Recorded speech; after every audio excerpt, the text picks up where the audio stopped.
dhegeystayaal masaxayaal ka Facebook lagu socdo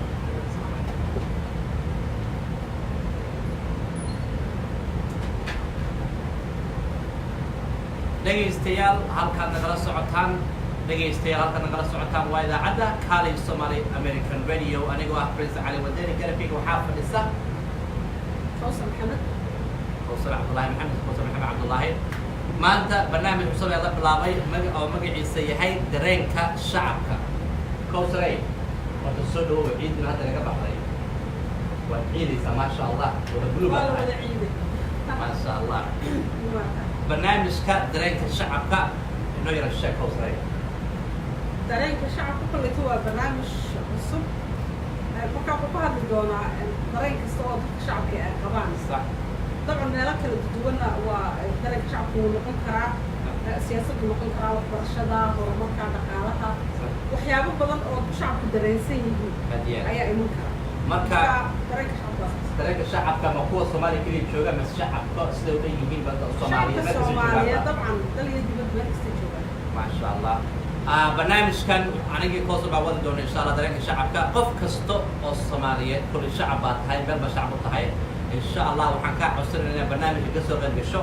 وحال لقى حد دونا إن شاء الله بدك هذا وحنا نكون بلعب دونا هذا الساعة بس يقولنا لك كتابي قام مثل موضوعه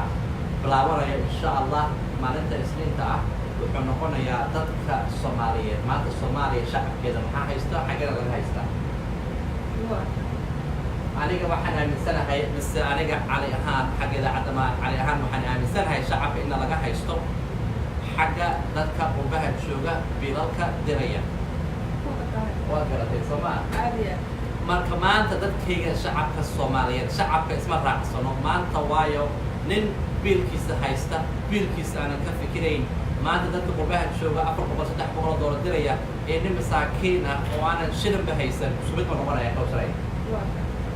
marka maanta waxaa loo baahan yahay qof kastoo shacab ah wax kasto wuxuu xoogiisa ku shaqeysto xalaashiisa ku shaqeysto asaga soo saaranayo iyo tan maanta dadka waxaa laga yaabaa maanta laba jaar ah in wax soo kala iibsanaya maanta waxaa laga yaabaa in dhul kala iibsanaya dhul bay isku wada caray ninka wuxuu dhahay nin lacag ma hayste $1,000 baa haystaa $1,000 qaado ninka lacagta loo diray wuxuu awooday 5 kun bixiyay 5 kun buu bixiyay taas ma dhabahaan marka waxaan aaminsanahay dhibka badan oo hadda Soomaaliya haysto waddankeena Soomaaliya haysto waxaa weeye dadka qurbaha jooga lacagta galaya Kawsar aad kulay ra'yigaaga Kawsar ahaan anu kulay ra'yiga ka duwan soo daa biilku horta waxa weeyaan waddanku burburay gartay marka dal burburana wax kasta ku dhex jira wala burburaa waa gartay marka dhaqaalihii ayaa burburay sax marka dhinaca xagga biilka dhaqaalaha ayuu marka saameyn la yeelanaya waa gartay marka haddii dhaqaaluhu burburo dalkii burburo waxa weeye dadka xibnaada ku noolaaday loo baahan sax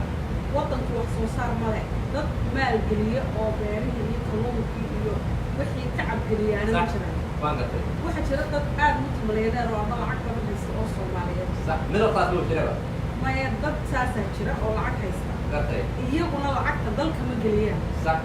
halkan wax walba meel baysiinay iyo meel ka bilaabmaan waa gartay dadka lacagta haysta weliba taajiriinta badan ah haye waxay geliyaan lacagta wadamo kale waa gartay haddii aan kuwaas aan kala saarno haye iyagaa wax soo dhoofsa sax raashinka dry foods waxaa la yidhahdo cuntada qalalan bariiska sonkorta saliidda daqiiqda waxaa oo dhan waxaa laga keenaa wadamada Asia wadamada Yurub wadamada meeshay doonto magaceeda ha noqoto laakiin waxbaa la soo dhoofin sax marka wax waddan kale laga keeno ee aan waddanku isaguna wax soo saarkiisa dibadda geynin dhaqaaluhu aad buu mar walba u hooseynaya waayo adiga lacag adag qaadaysa lacag adag kuma soo geliso waddankii dhaqaalaha mugulaada waa kaas marka haddii aan leenahay maxaa keenay oo aan baaritaan ku samaynayna halkay wax ka saxmi laayihiin waxa weeyaan dawlad iyadu dhaqaale geliso dhulka lacag gelisaana ma jirto oo dadka dhaqaalaha business scales wax la yidhaha jira ama baacushda kugu kala sarreeya kuwa small scale la yidhaha ama kuwa yaryar sida dukaanleyda laakiin kuwa Soomaaliya warshadiyo waxaaba la gaadhin waxa yaryar kuwa la fahantood ma haystaan dawlad kabta oo dhaqaale inta ka kabto كوسي لكن كوسي أقول لكن ما تذكر هذا وح ما هيستان وحلو بالشعب كده يستاجر دول ده هو يستان لكن بعد الموضوع شفته أيه ما كسببها صدق ما كان أيه كان عصتني وضل كنا قارئ قلنا إن دولي وضل كنا قارئ قلنا إنه حكينا صار بعدين وبنا يصير لبجبال لكن يا هذا يلا شوي شوي هذا dadka marka inta yar ee ay haystaan xataa nolosha ku celcelinaya kulliba kamid dhaqaale u baahanaya riisa qofka lacag loo diraa waa kaas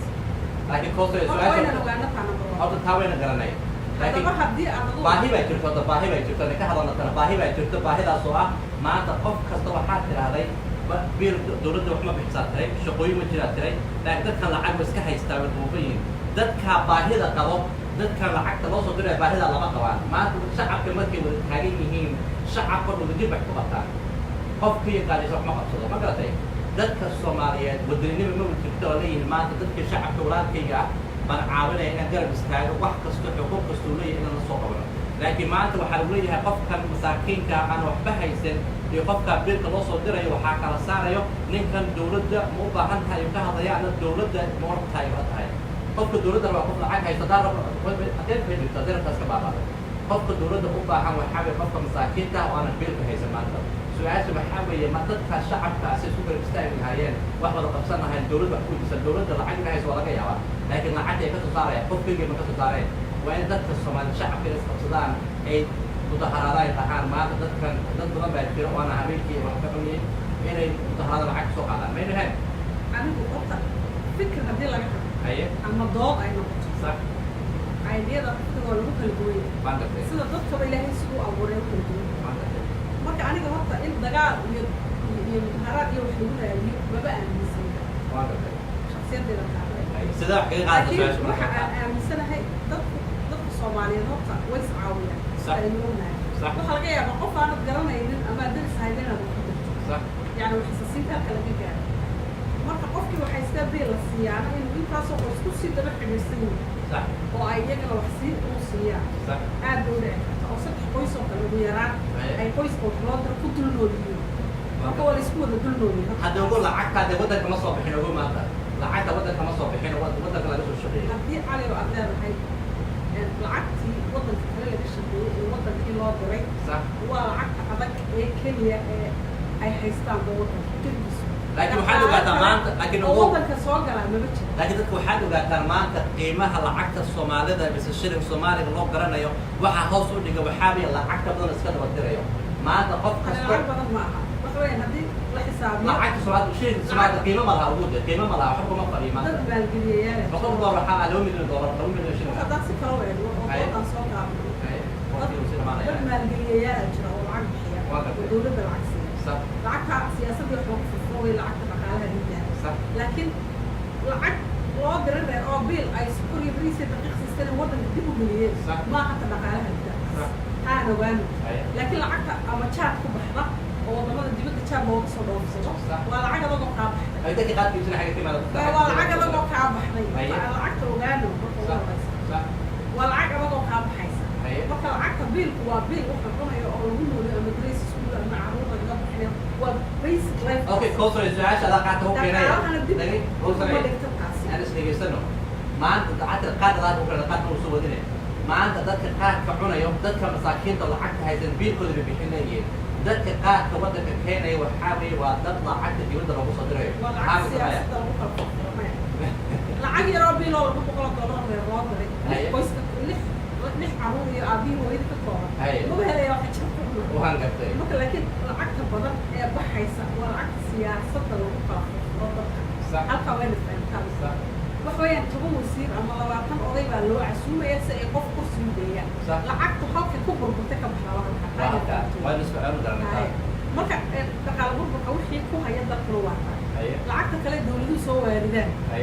ay siyaasadaha ka leeyihiin taasina lacagta ardayda hoos u dhac bay noqotay lacagta shacabka way lacagtaa oo ardayda shilkii Soomaalida hoos u dhacay lacagtaasna waa lacagtaas waa intaasoo milyan waa lacag la xaadiyay oo hoos u dhigay taas kuma keenay ugu maanta saa u kala ugu wada laakiin taa waa ku gartay maanta dadka aan leedahay siyaasiyiinta ah oo lacagta qaadkii waxaa ka imaanaya maadaama dadka ka imaanayaan waxaa loo baahan yahay dad shacabka dadka la xisaabtami lahaa la xisaabtamo sideeda loola xisaabtamaya حدد الشعب كان حسابته ما الشعب كان شغال يسوي يعني waxa loo xisaabtami karaa لكن هو waxaan ku leeyahay su'aasha waxay maanta waxa weeye laba shacab midna ana waxba haysan midna wax haysto dadna la xisaabtamaya kan lacag ku leeyahay lacag wax haystaan ninka maxaa la hadlaya maxay nin jiraba ninkan gaajisa kaligiiba markaa inuu wixii noqon kara xisaabtamo ninka kaligiina cidna ma dhageysanaysa marka shacabka waa siday ku kala laba kala yihiin waa in hal wada noqdaan wadankii ku fikiraan wadaniyiin sidee u noqon karaa waxaa loo baahan yahay dadka dibadda lacagta ka dirayo in maanta dadka lacagta haysto inay dawladda u baahdaan inay dawladda rabaan maaha waa inay dawladda u baahdaan biilka la jira la yahay sana haddaad waddanka waxa dhibka ku haya waa dadka biilka diraya weeyaan maanta dadka qoryaha haysto maanta dadka dhamaynayo xaggee lacagta looga soo diraa horta fikirka lagu kala duwanaan karaa cali waa laakiin hadduu inta keliya lagu badbaaday ee dadka inta noole ay ku sii nool yihiin waa biilkaa loo diray xaqiiq marka laga wixii waxa qaban karaa loo baahayay waxa weeye dadku wanagii nila ganacsatooyinkooda waxba ma soo gara ma geliyaan waddanka gudihiisa oo waddanka matalan ma yidhaahdaan 20 qoys ayaanu siinaynaa ama 50 qoys ama 200 qoys ayaanu siinaynaa ma yidhaahdaan dhaqaale intaa leh waxaan ka rabnaa inay beero sameeyaan wixii ka soo tacabka beeraha ka soo baxan annaka iibsanayno haddii qaab noocaasi jiro haa waddanka gudihiisa bay lacag soo gashay qofkan danyarkaad sheegaysa isagoo biil dibadda aan loo dirina halkaas ku shaqaysanaya taasi waa taa laakiin su-aasha waxaa bay dadkan kale ee biilka loo dirana ayaga 100 qoys oo kala kusii daba nool oo waxba cuna oo kusoo tashado xataa reebel biil baa loo soo diraa oo iyagiina ama kolay maalin la qadeeyaan xataa qofku kusii daba tashado waa true waa wax la og yahay weeyaan xaqiiqa marka aniga horta biilka hala jaro ma talinayo laakiin waxaan ku talinayaa maskaxda halaga shaqaysiiyo lacagtan biilka xataa qofka soo diraaba dhiman kara oo wax weyn maahe laakiin ha lagu xisaabtamo istaraatijiga fog mustaqbalka qofkani siduu noqonaya okay maanta sakaarada baa layidhi waa noole duurjooga waxaa layidhi sakaarada inta ay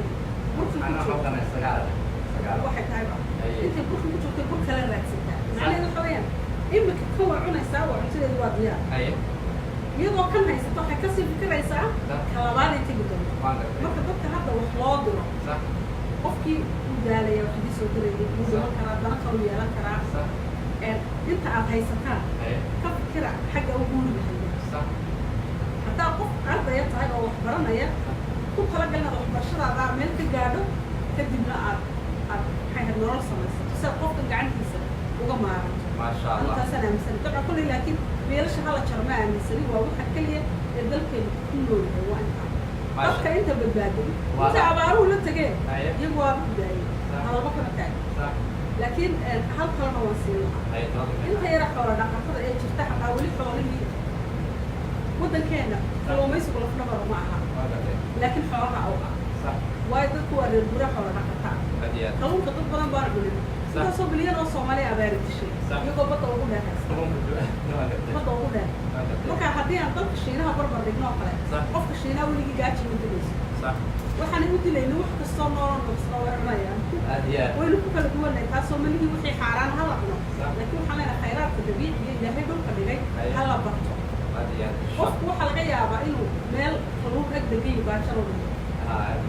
oo intuu u lugeyn lahaa Kenya intuu ka lugeeyo muqdisho Kenya uu sii socon lahaa mabaar dheer ama inta uu ilaayo Kenya uu naf xerar ka raadin lahaa inuu dhinaca badaha ayuu wabiyada iyo dhinaca uu u dhawaado ilaa xoolaha hadday baxeen waa in wax kaloo cunaa uu helo ama beeraha iyo xaggaa ku dhawaado waddanka waxaa inta badan ku dhacaa mar biyaha dhaafay baa yimaada oo waxa ku dhaca daadad marna waxa yimaada biyo la'aan taasoo kale sidee looga faa'iidaysan karaa waqtiga daadad ku yimaada dad bay dilaan dadbay laayareere qaadan xoole qaadan wax weeye biyaha ma samayn kara biyo xidheena ee biyuhu ku kala nastaan biyaha tirada badan ay mana xilli roobadyada ma la weydiisan karaa dawladda intaan lacagba la weydiin ma la odhan karaa hey meesha halkaa degan baanu nahay communitygaas waxaan u baahanahay 20 cagaf oo bulldozer waaweyn oo noo samayn kara dhaan biyuhu ku kala nastaan beledweyne dadka degan waa waxa ku dhaca waxaan qorshiyo balaan loo baahan yahay niman hadlana hooyadii qalsan إما كان الشركة واعي سي هو سي سايو مدحوين إيش اللي رجع من الشهر وقطعوا حلاص الشهر مدحوين يرقوها سيام ترى كوس يا جرا أي بقى كلام بحاجة أتولى ذا دي بكل شوقي بديجا كان حتى ذكر بلدوين أنت بدن بيها لدى على نعية مدحوين قاعدة هيسلا ويجي كذا فكرت هاي مدحوين وكانوا بعنا يبغوا حياة حسنة خناقة وشاسة خناقة عيد كمان استاجي سامي أنا بحمر الله فصل كلامه وين مدحوين إيش هي رتنا الغلط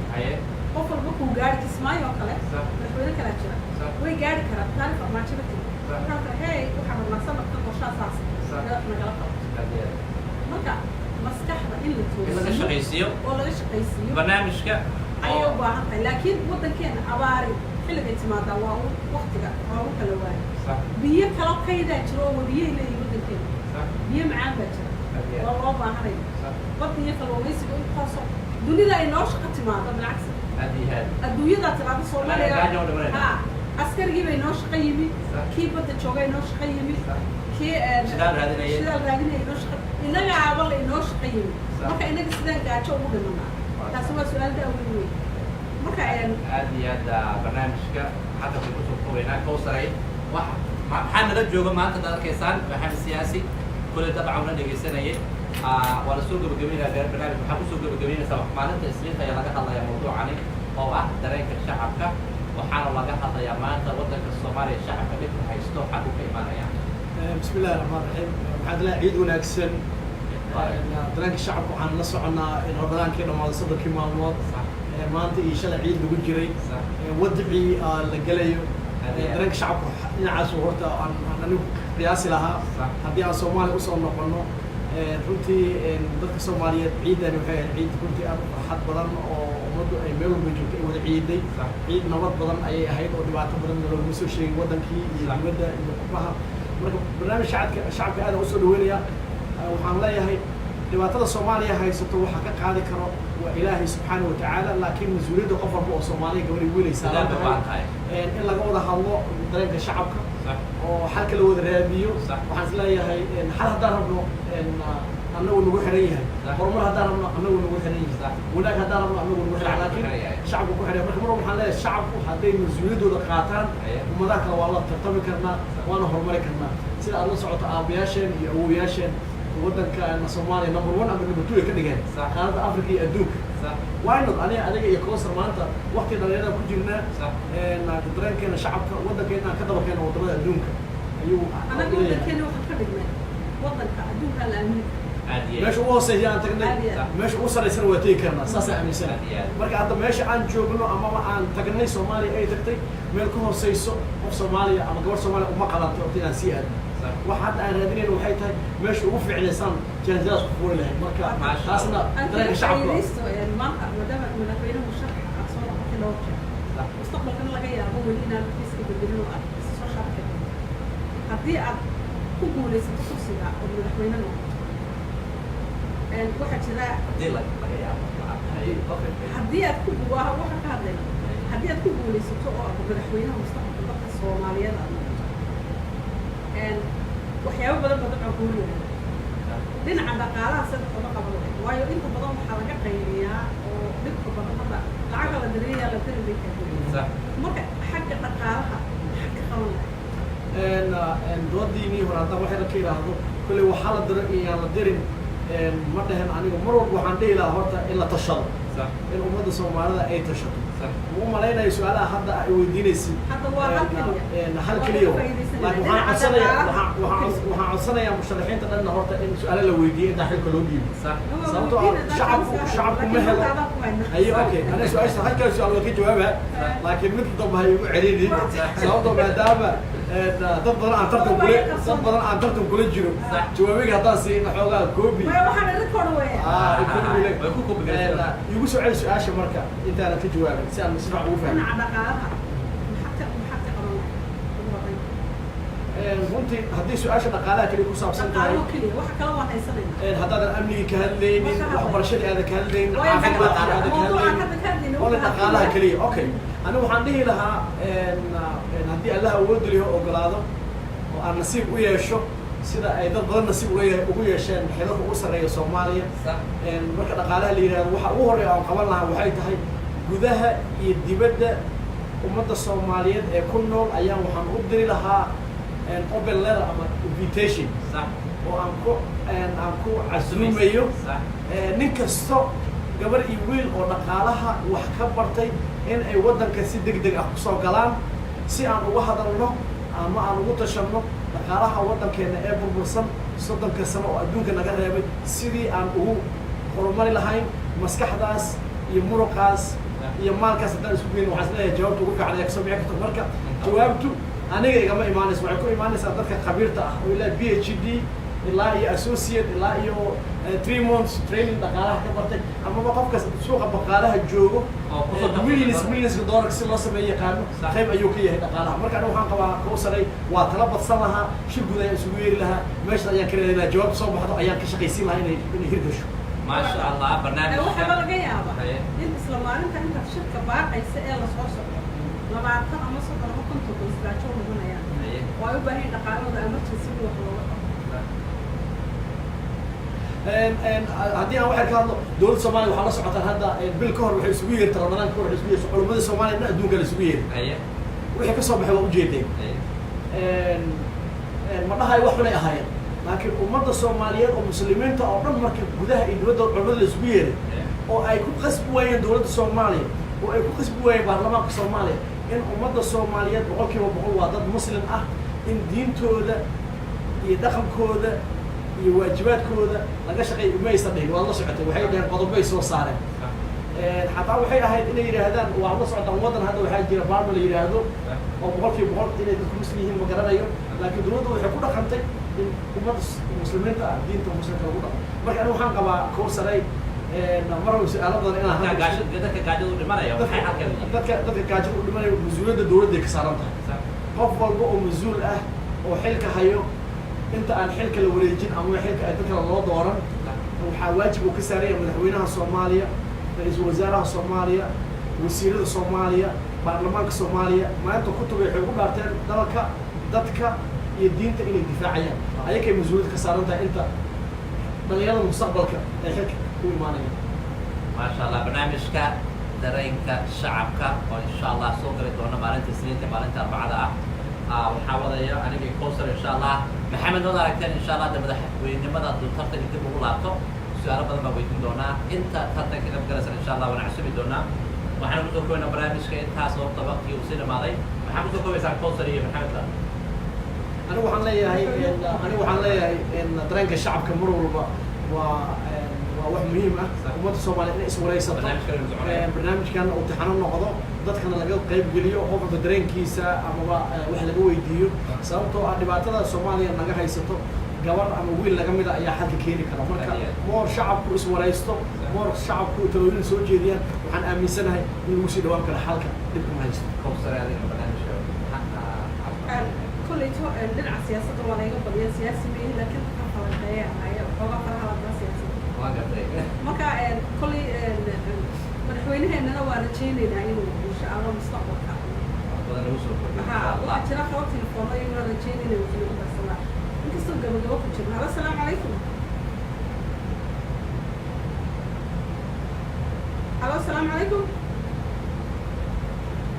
dhageysta mana maqlaysa waxaan malaynayaa inay ka go'ay khadkaasi kulli too hore uga sii soconayna ما شاء الله حلقة نقرأ سعودة وإذا عدنا كالي سومالي أمريكان فيديو أنا بقى برنس علي والدني بربي وحافظ إسا إن شاء الله برنامج كده يكون كوينا وإنه كلام جدا عيد وناسنا يا عيد مبارك